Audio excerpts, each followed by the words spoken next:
Good morning मुलांनो. मागच्या तासाला आपण ई व्यवसाय म्हणजे काय, ई व्यवसायाचे फायदे तोटे आपण पाहिलेले होते. आता पुढचा भाग आपल्याला बघायचा आहे ऑनलाईन व्यवहार.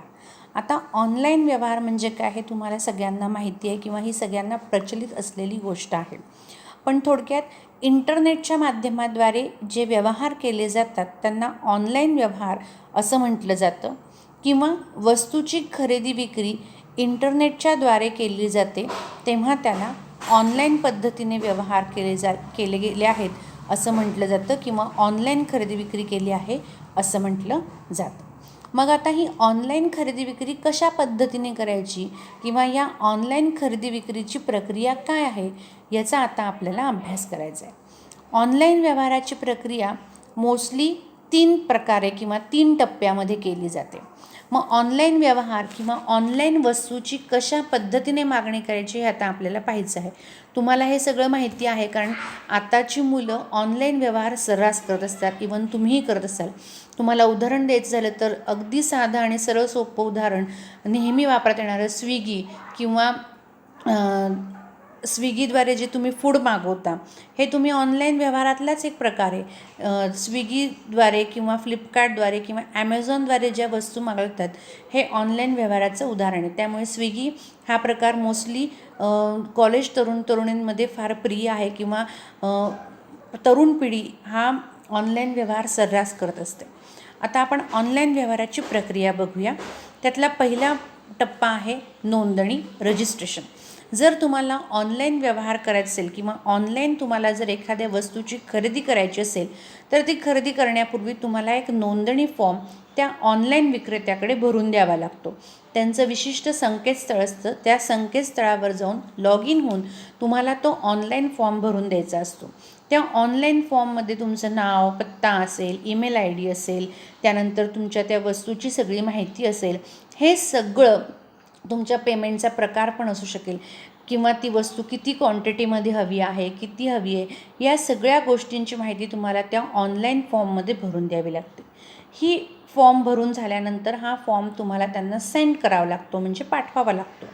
हा फॉर्म त्यांना पाठवल्यानंतर शॉपिंग कार्ट म्हणजे एक प्रकारचं तुमचं ती बास्केट समजा, त्या कार्टमध्ये तुमची ती वस्तू पडली असं दाखवतं किंवा ती वस्तू तिथे आहे असं दाखवतं म्हणजे तुमची ती खरेदी झाली असंही लक्षात येतं.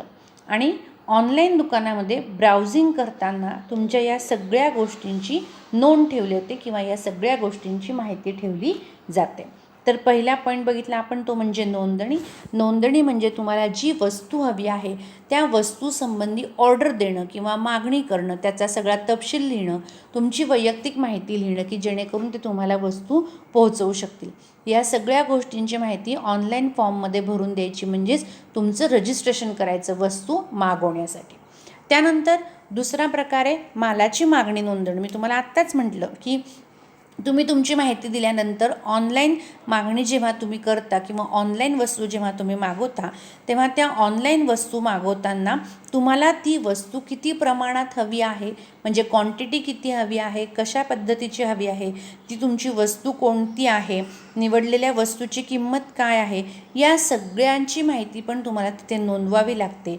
आणि ते नोंदवल्यानंतर तुमच्या शॉपिंग कार्टमध्ये तुमची ती वस्तू येऊन पडते. त्यानंतर तुमचा शोधन म्हणजे तुम्ही कशा पद्धतीने पेमेंट करणार आहात त्या पेमेंटचाही तुम्ही तिथे तपशील नोंदवावा लागतो. मालाची मागणी नोंदवल्यानंतर तिसरा टप्पा आहे शोधन म्हणजे तुम्हाला ती वस्तू मिळाल्यानंतर किंवा ती वस्तू तुम्ही ऑर्डर केल्यानंतर त्या वस्तूचे पैसे तुम्ही कोणत्या पद्धतीने पे करणार आहात किंवा कोणत्या पद्धतीने देणार आहात याची माहितीसुद्धा तुम्हाला द्यावी लागते. वस्तूची पैसे देण्याचे 3 प्रकार त्यांनी सांगितले. पहिला प्रकार म्हणजे वस्तू पोहोच केल्यानंतर शोधन.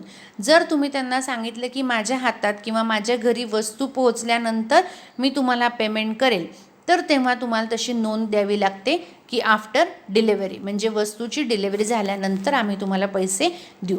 मग ती वस्तू तुमच्या घरी आल्यानंतर त्या वस्तूचे पैसे तुम्ही डेबिट कार्ड, क्रेडिट कार्ड किंवा रोख कॅशद्वारे देऊ शकता. त्यानंतर धनादेश, तुम्ही त्याच्यामध्ये हाही पर्याय सांगू शकता की आम्हाला वस्तू मिळाल्यानंतर किंवा वस्तू मिळण्याच्या आधी ऑर्डर दिल्यानंतर आम्ही तुम्हाला त्या वस्तूचं पेमेंट चेकद्वारे सुद्धा करू किंवा आम्ही तुम्हाला धनादेशाद्वारे सुद्धा चेक देऊ. त्यानंतर तिसरं आहे नेट बँकिंगने हस्तांतरण. वस्तूची ऑर्डर केल्यानंतर तुम्ही त्यांना सांगू शकता की आम्ही तुम्हाला डायरेक्ट तुमच्या अकाउंटवर पैसे पाठवू. नेट बँकिंग हा प्रकार आपण शिकलेलो आहोत. नेट बँकिंगच्या वापराने इलेक्ट्रॉनिक पद्धतीने तुम्ही त्वरित पैसे हस्तांतरण करू शकता, त्वरित त्यांच्या अकाउंटला पैसे पाठवू शकता. तुम्ही जर सांगितलं की आम्ही तुमचे पैसे किंवा तुमचे पेमेंट नेट बँकिंगने करू, तर तो पर्याय तुम्ही चूज करायचा असतो. त्यानंतर क्रेडिट किंवा डेबिट कार्डने, जर तुम्ही लोकांना सांगितलं किंवा विक्रेत्याला सांगितलं आम्ही तुम्हाला तुमचे पैसे क्रेडिट किंवा डेबिट कार्डने देऊ. क्रेडिट किंवा डेबिट कार्ड याला प्लॅस्टिक पैसा म्हणून ओळखलं जातं.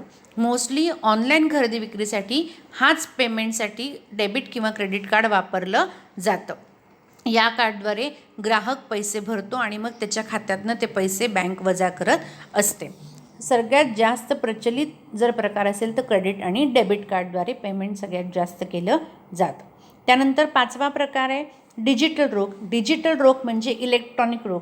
याच्यामध्ये रोख पैसा तुमच्या हातात येत नाही, पण डायरेक्टली तुम्ही जेव्हा ऑर्डर देता तेव्हा त्या विक्रेत्याला वास्तवातले खरे पैसे मिळत नाही, पण त्याच्या अकाउंटवर डायरेक्टली कॅश जमा होते.